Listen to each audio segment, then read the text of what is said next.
I often talk to my swimmers about the similarities of using a car on ice where there's this slipping as we try to go faster. And it's the same in our freestyle, especially in that initial setting up that platform to travel forward.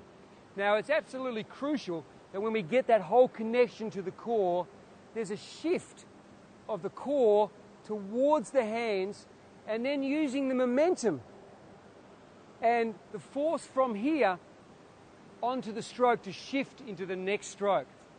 This is the fastest way to do freestyle, and the timing of this is crucial.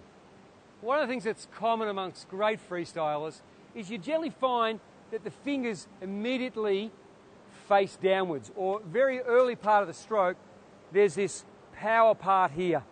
So we want to make sure that whether we're going the high elbow like in the distance freestyle or the deeper stroke, that the fingers directly face the bottom of the pool as they shift and transfer their weight forward over the stroke.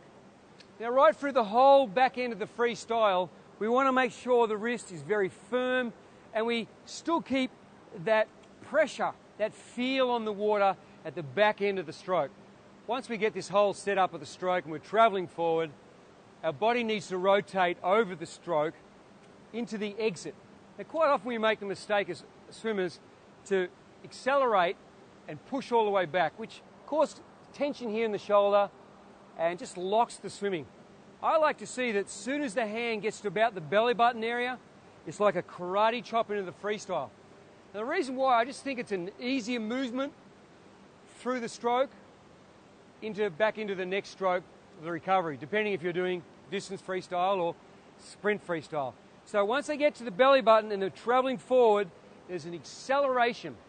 As I talked about, the front part of the stroke, it's slower. We're setting up that platform to rotate our body over the stroke. And then there's this acceleration, an aggressive movement where we're still got to maintain that pressure on the water into the next stroke.